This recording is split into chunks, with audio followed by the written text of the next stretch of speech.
D'autres villages ou hameaux sont également attaqués en même temps. Nadioci, Pirici, Santici, qui se trouvent à proximité immédiate d'Armici. Le même scénario se reproduit dans la municipalité de Busovača. L'artillerie du HVO pilonne les villages de Jelinac, Merdani, Putic. Le 17 avril 1993, les soldats du HVO et les Jokeri entrent dans le village de Lonchari et fouillent les maisons musulmanes à la recherche des hommes en âge de combattre et des armes. Toutes les maisons et les étables appartenant à des musulmans sont incendiées. Toutes les maisons, les villages de Jelinac et Putic sont également en feu. Les villages entiers sont en feu. Les femmes, les enfants, les vieillards sont rassemblés puis chassés. Des civils sont frappés. Le 19 avril, c'est au tour du village d'Osenici d'être attaqué. Des civils sont tués, dont des femmes. Toutes les habitations musulmanes sont incendiées. C'est, il faut le constater, toujours la même tactique qui est appliquée dans la municipalité de Kiseljak. D'abord au nord de la ville de Kiseljak, du 18 au 21 avril 1993. Ce sont les villages de Berici, Gomionica, Gromiljak, Ersedzi, Polier-Viznica, Rotilier, Zvinjarevo qui sont attaqués. Le village de Gomionica subira de nouveaux assauts en juin. Les maisons sont incendiées, les mosquées de Berici et Gomionica sont détruites, celle de Gromiljak sera endommagée par un incendie, la mosquée de Viznica est pillée, de très nombreuses maisons musulmanes sont brûlées, les habitants sont chassés ou rassemblés pour être détenus. Sur ce point, il faut souligner que si certains furent conduits à la caserne de Kiseljak où les mauvais traitements furent nombreux, un nombre plus important encore, y compris des femmes et des enfants, fut conduit au village de Rotilier. Il n'était pas possible de sortir de ce village dans la mesure où les troupes croates contrôlaient les routes d'accès et où des tireurs embusqués veillaient pour anéantir toute tentative de fuite. Les conditions de vie étaient difficiles, les musulmans manquant d'eau et de nourriture et devant s'entasser dans les maisons musulmanes restaient intactes.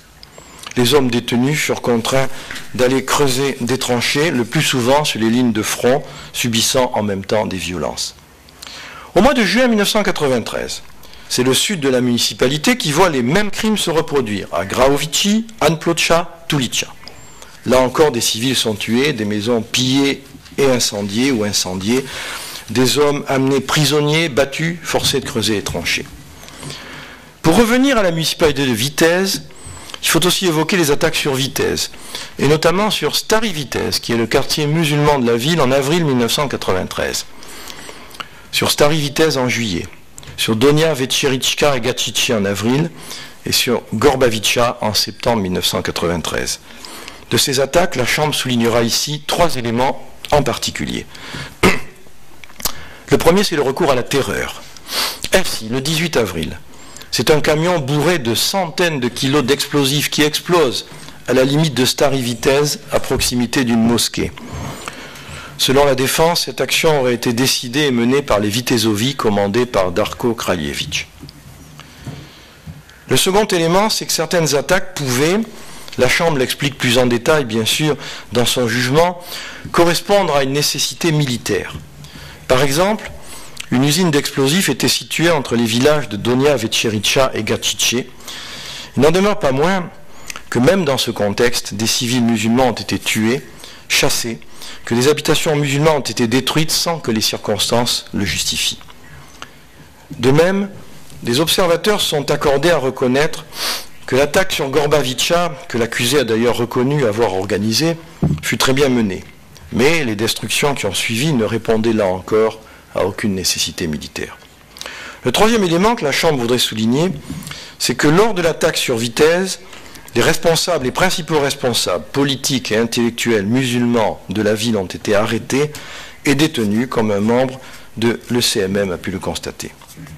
Enfin, la Chambre doit évoquer, pour être complète, le bombardement de la ville de Zenica le 19 avril 1993, lorsque plusieurs obus sont tombés vers midi, hors de toute zone présentant un quelconque intérêt militaire, provoquant notamment la mort de nombreux civils. Compte tenu des circonstances, la probabilité que ce crime soit imputable au HVO apparaissait élevée. Néanmoins, la Chambre considère que les éléments en sa possession ne permettent pas de conclure à la responsabilité de l'accusé dans cette attaque-ci, cette attaque criminelle. C'est la responsabilité de l'accusé que nous allons aborder maintenant. Pour tous les faits que je viens de narrer, autres que le bombardement des Zénitchas, comment doit s'apprécier la responsabilité de l'accusé? À titre préliminaire, la Chambre souhaite souligner deux choses. La première, c'est qu'il n'est pas reproché à l'accusé d'avoir lui-même commis le fait matériel constituant le fondement de l'un quelconque des crimes visés à l'acte d'accusation. En d'autres termes, il n'est pas reproché au général Blaskich d'avoir, par exemple, tué de sa main un ou plusieurs musulmans. La seconde observation, c'est que dans sa réflexion sur les crimes reprochés à l'accusé, la Chambre a bien pris note des circonstances de l'époque, et notamment de la possibilité que des crimes aient été commis par les forces musulmanes. À cet égard, la Chambre souligne que c'est elle qui a souhaité entendre les commandants de la 7e brigade musulmane, dont le nom fut souvent associé à certains de ces crimes. Il ne s'agit pas ici de les imputer ou non à telle ou telle unité musulmane, mais la Chambre considère qu'elle a reçu des preuves d'atrocités commises au préjudice de civils croates et que les auteurs de ces crimes doivent être poursuivis. Toutefois, et c'est fondamental, la Chambre dénonce l'argument qui voudrait excuser un crime par un autre. La question essentielle qui se pose en réalité est de savoir si, d'une part, le général Blaskich a ordonné que des crimes soient commis ou autrement failli à ses obligations de supérieur hiérarchique, et si, d'autre part, ces crimes ont été commis dans le cadre d'une attaque massive ou systématique contre la population civile musulmane. L'accusé a ordonné que des attaques soient commises qui ont entraîné des crimes dont il est responsable, ou en tout cas en a aidé ou facilité la commission, ou en tout état de cause n'a pas pris les mesures raisonnables qui auraient permis de prévenir que des crimes soient commis, ou même d'en punir les auteurs. La Chambre doit dire à cet égard que, à s'en tenir au seul document dont elle dispose, l'accusé a développé une activité remarquable par sa quantité et sa variété. Outre le domaine strictement militaire, le général Blaskich a pris des mesures touchant aussi bien à la protection des civils qu'à l'acheminement de l'aide humanitaire ou au relogement des Croates ou des musulmans. Que ceci soit bien dit.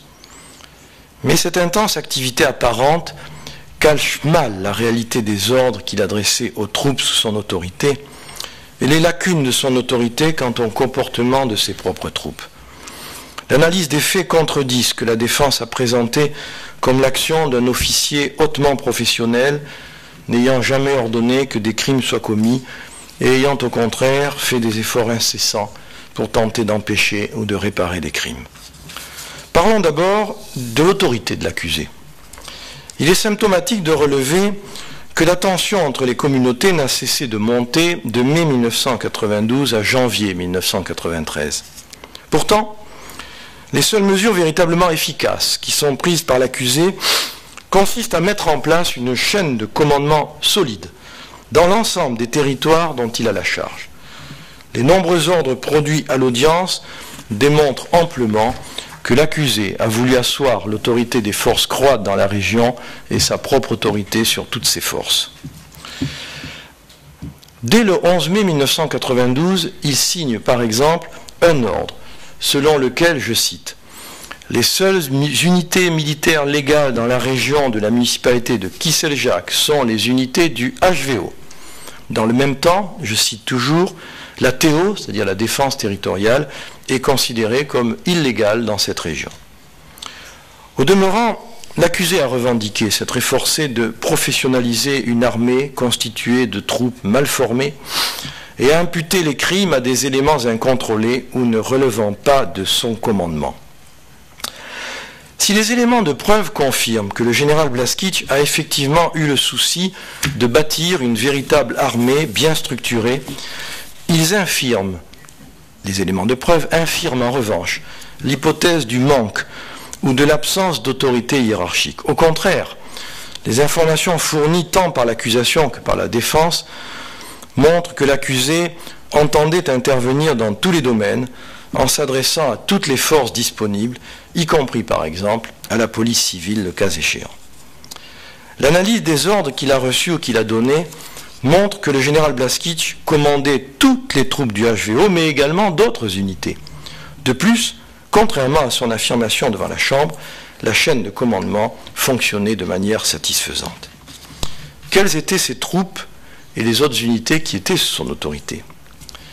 La Défense a présenté un tableau expliquant l'articulation des différentes unités entre elles, et notamment le fait que la police militaire ou certaines unités indépendantes ou spéciales, comme les Vitezovi, ne relevaient pas de l'autorité de l'accusé, mais directement du grand état-major à Mostar ou du ministère de la Défense de la communauté croate d'Herzeg-Bosna. Si elles pouvaient être détachées, pour la défense bien sûr, si elles pouvaient être détachées, ces unités, auprès du général Blaskić, pour des opérations ponctuelles, il ne pouvait, dit-il, ni leur donner d'ordre de combat, ni prendre de mesures disciplinaires à leur encontre. En tout état de cause, l'autorité éventuelle du général Blaskić ne pouvait s'exercer qu'à compter du moment où les forces concernées se plaçaient sous son commandement. La Chambre réfute catégoriquement ces arguments, et notamment le débat sémantique qui ferait qu'une unité détachée ne serait pas une unité rattachée, et réciproquement. Prenons l'exemple d'Armici. Selon l'argumentation de la défense et les explications de l'accusé lui-même, la police militaire, dont je rappelle que l'accusé a dit qu'elle était coupable des crimes commis dans ce village, ne lui aurait été rattachée qu'à 11h42 le 16 avril 1993, date et heure de réception du rapport par lequel cette unité se serait placée sous l'autorité du général Blaskić. La réalité est toute différente. Plusieurs éléments de preuve en attestent. D'abord, dès le 19 janvier 1993, le général Petković a ordonné que les Vitezovi soient subordonnés à l'accusé, et je cite, à tous égards. Bien plus, le 15 avril 1993 à 15h, juste avant l'embrasement de la Bosnie centrale, les Vitezovi et la police militaire sont détachés auprès du général Blaskić par ordre du même général Petković. Le 15 avril dans l'après-midi vers 17h, l'accusé organise, selon ses propres déclarations, une réunion avec les commandants de la police militaire et des Vitezovi. Le 15 avril à 10h du matin déjà, le général Blaskić avait adressé à la police militaire, aux Vitezovi et aux brigades du HVO de la zone opérationnelle, je cite, un ordre préparatif de combat. Cet ordre demandait en particulier à la police militaire de veiller à ce que les forces musulmanes ne barrent pas la route principale reliant Travnik à Buzovaca. Le 15 avril à 15h45, l'accusé s'adresse à la brigade du HVO de Vitez, la brigade Vitezka, commandée par Mario Tcherkez, et au 4e bataillon de police militaire, et leur ordonne notamment de passer au plus haut degré de préparation au combat. D'organiser, je cite toujours, à tous les échelons, un système de commandement sans interruption, et de se tenir prêt, je cite toujours, à engager une action défensive. Le 16 avril, à 1h30 du matin, le général Blaskić émet un ordre de combat à la brigade Vitezka ainsi qu'aux unités indépendantes Tertko. Cet ordre leur dit d'occuper la région de défense, bloquer les villages et empêcher toute entrée et toute sortie des villages. Il précise que les forces du 4e bataillon de police militaire, les forces de la brigade Nicolas Soubizynski, la brigade du HVO de Buzovaca, et les forces de la police civile participeraient aussi au combat. L'ordre exige que les forces soient prêtes à faire feu à 5h30. Et à 5h30, Armici et de nombreux autres villages sont attaqués. En quelques heures à peine, nous le savons, une centaine de civils musulmans d'Armici et des autres villages seront tués, brûlés, et des dizaines de maisons incendiées. Ainsi, le général Blaskić a décidé, il a ordonné, il a lancé ses troupes, les troupes régulières du HVO, les unités indépendantes ou spéciales Vitezovi et Tertko, l'unité Djokeri et les troupes de la police militaire ou même de la police civile à l'assaut de villes et de villages dont la plupart n'étaient pas ou peu défendus, et tous ceux dans le but de faire de la vallée de la Lazva un territoire croate. Prenons les ordres que le général Blaskić adressait pour les combats dans la zone de Kiseljak. Kiseljak, l'accusé a prétendu qu'il en était isolé, qu'il avait des problèmes de communication, que cela rendait difficile le bon fonctionnement de la chaîne de commandement, j'y reviendrai. Le 17 avril 1993 à 9h10, le général Blaskit dit à la brigade du HVO de Kiseljak d'organiser le bouclage de certains villages et de prendre le contrôle de Gomionica et de Zinjarevo. Dans un deuxième ordre, le 17 avril à 23h45, il ordonne la capture de ces deux villages et il ordonne de lancer une attaque et de prendre Bilalovac. Et il écrit au commandant de la brigade qu'il faut utiliser la police militaire et la police civile pour le, je cite, le nettoyage. C'est le mot que le général Blaskic emploie, le nettoyage du terrain. L'accusé veut être certain que ce nettoyage sera bien fait. Alors dans ses ordres, il enflamme ses troupes en leur clamant qu'en Zenica, les forces musulmanes massacrent les Croates et les écrasent avec des chars. Et le général Blaskic confie à ses hommes une mission historique. Il leur dit, je cite, « Gardez à l'esprit que la vie des Croates de la région de la Lasva dépend de votre mission. Cette région pourrait devenir notre tombe à tous si vous faites preuve d'un manque de résolution. » Enfin, l'accusé n'est pas aussi préoccupé de la qualité de ses subordonnés qu'il voudrait nous le faire croire. La défense a ainsi qualifié de mafiosi l'unité des outils, c'est une unité de la brigade HVO Francopane de Gutjagora. Pourtant, le 4 juillet 1993, l'accusé nomme le chef de cette unité comme adjoint aux forces actives de la zone opérationnelle de Bosnie centrale. La même police militaire qui, selon les déclarations du général Blaskic, a commis les crimes d'Armici en avril 1993, sera utilisée pour l'attaque sur Gorbavica en septembre de la même année. Comment fonctionnait cette chaîne de commandement? Pour démontrer que l'accusé ne disposait pas des moyens de communication permettant d'assurer le bon fonctionnement de la chaîne de commandement, la défense a pris argument, en particulier, de la situation d'isolement dans laquelle l'accusé se trouvait dans son quartier général de Vitez et de la faiblesse des effectifs d'officiers qualifiés à sa disposition. La Chambre est disposée à convenir que le général Blaskic a pu rencontrer des difficultés de communication, au moins en apparence. De nombreux documents font ainsi état de demandes d'escorte adressées par le général Blaskic à la Fort-Pronu pour se rendre, par exemple, de Vitez à Kiseljak. Mais la Chambre dispose de plus d'éléments de preuve qu'il ne serait nécessaire pour constater que la chaîne de commandement fonctionnait de manière satisfaisante. Le général Blaskic n'a pas déploré de manque de communication avec ses supérieurs, d'ailleurs, mais plutôt avec ses subordonnés. Ces difficultés sont au demeurant loin d'être aussi importantes que l'accusé l'a prétendu. La Chambre sait que des hélicoptères venaient à Vitez. La Chambre peut accepter qu'il y avait relativement peu d'équipements radio.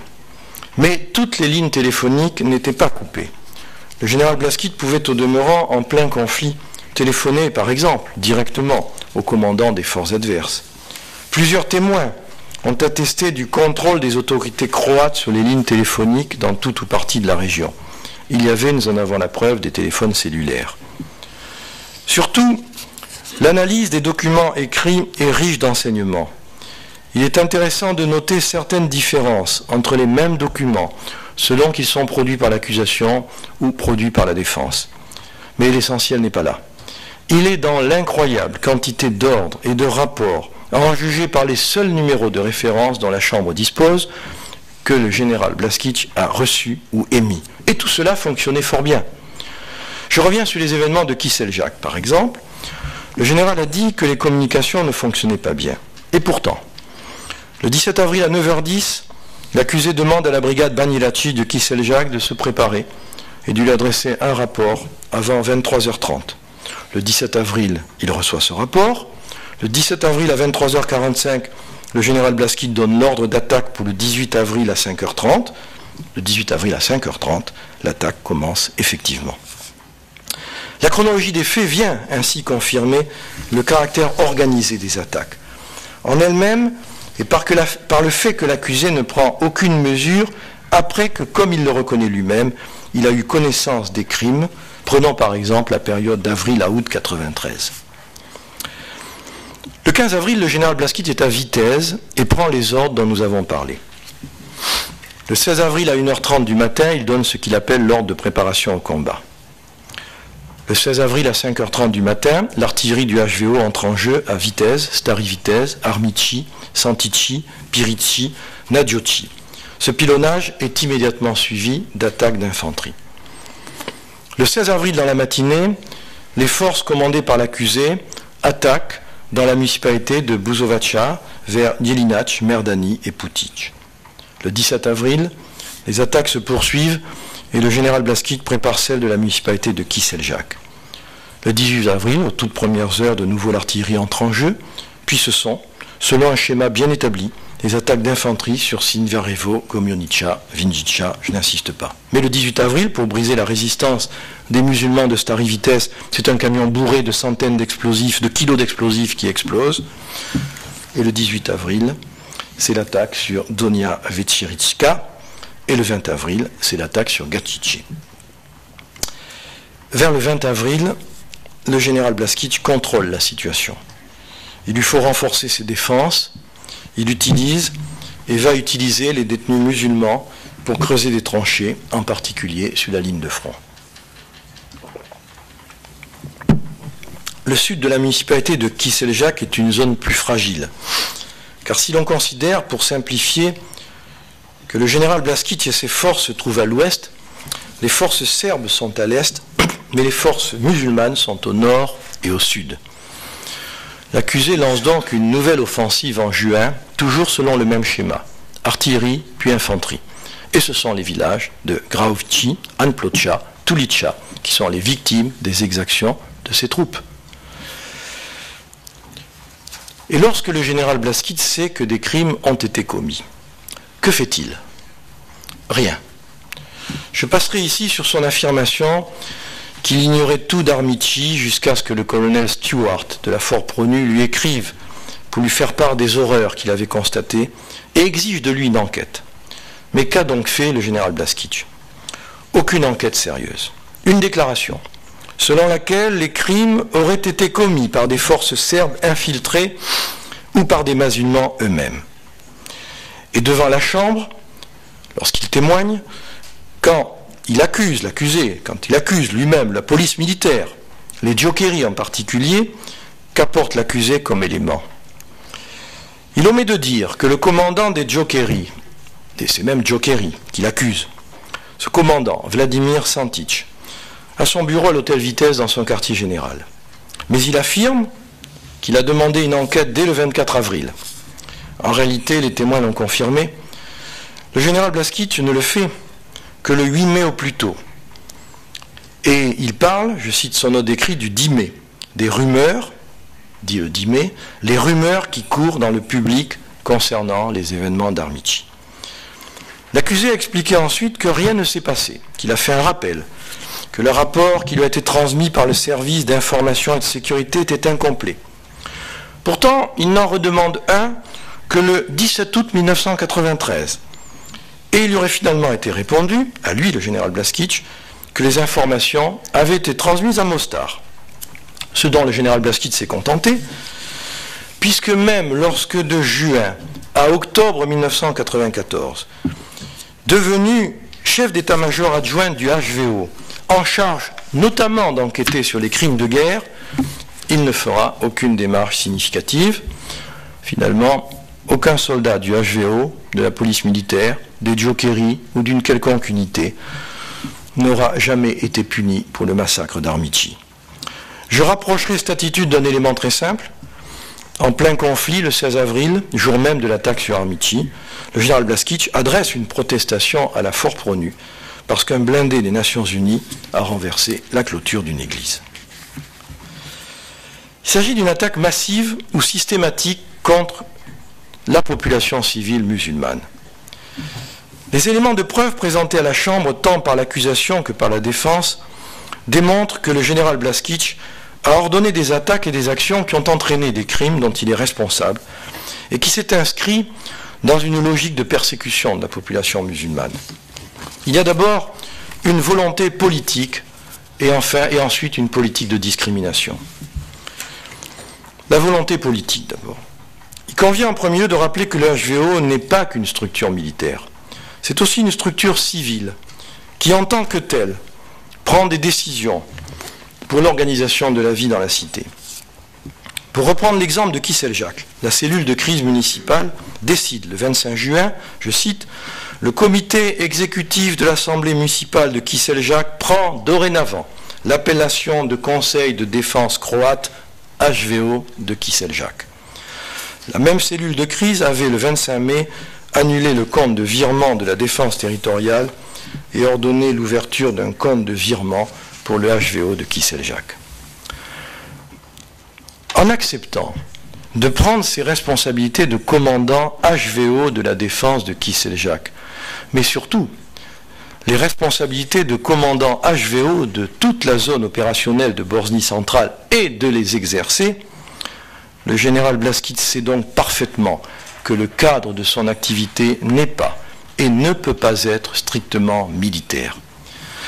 Cette imbrication du militaire et du politique se retrouve dans les ultimatums lancés en janvier 1993 par Mate Boban et en avril 1993 par Dario Kordic.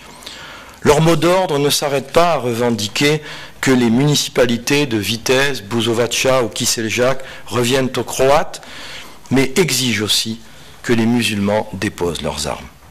D'ailleurs, le général Blaskić participe à de nombreuses réunions publiques aux côtés d'hommes politiques aux visions nationalistes avérées. De nombreuses photographies en attestent, dont plusieurs permettent de noter que ces politiques portent des uniformes militaires. Le 22 septembre 1992, par exemple, l'accusé fait partie de la présidence par intérim aux côtés de Dario Kordic, Anto Valenta, Ignace Kostroman, de la réunion du HVO des municipalités de Bosnie centrale, auquel il participe et au cours de laquelle, entre autres, les participants demandent l'établissement d'une banque croate. En fait, le général Blaskić est en contact permanent avec les politiques. D'ailleurs, Anto Valenta a son bureau à l'hôtel Vitesse, quartier général de l'accusé, qui est encore une fois très proche. Et lors des négociations avec la mission européenne ou la Force Pronu, le général Blaskić est souvent aux côtés d'Ignace Kostroman. Un détail significatif, le 25 mai 1993, l'accusé écrivait une lettre avec Anto Valenta pour se plaindre auprès de la Force Pronu que celle-ci, le CMM, le HCR ou le CICR utilisaient trop de traducteurs musulmans. Le général Blaskić sait donc parfaitement quelle est la politique poursuivie. Et cette politique, quelle est-elle? C'est une politique de discrimination. Elle est clairement discriminatoire à l'encontre des musulmans.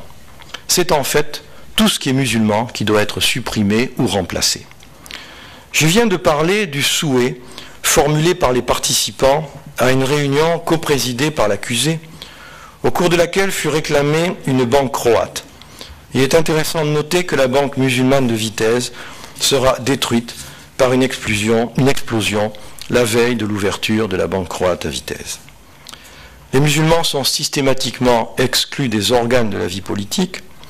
Les lieux de culte musulmans sont détruits ou au moins endommagés ou pillés, qu'il s'agisse des mosquées, dont les minarets sont en particulier méthodiquement détruits, ou des centres religieux, ou même des lieux où les morts sont lavés avant d'être enterrés. Finalement, la vie est rendue impossible aux musulmans, puisque leurs habitations sont détruites. La Chambre souligne que ces destructions ne doivent rien au hasard ou à de prétendues nécessités militaires. Les maisons musulmanes ont été précisément ciblées, puisque, comme le montrent de nombreux documents, les maisons croates voisines, elles, sont restées presque toujours intactes. La culpabilité. Général Blaskić, je vais maintenant vous demander de vous lever, s'il vous plaît.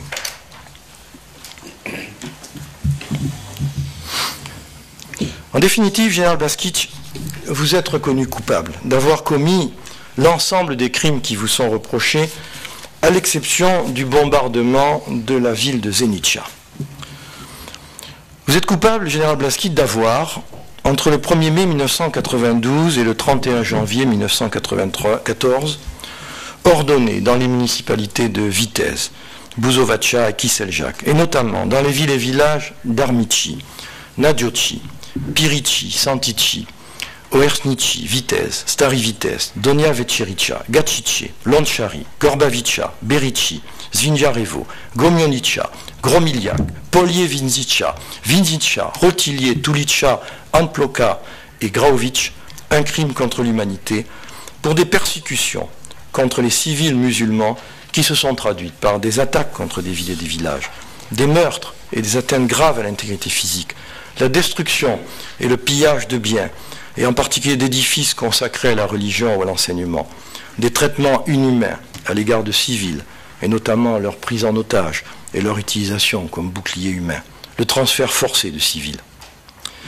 Et par ces mêmes faits, comme la Chambre a dit qu'il s'agissait d'un conflit armé international, vous avez commis des violations des lois ou coutumes de la guerre qui se sont traduites par des attaques illégales contre des civils ou contre des biens de caractère civil.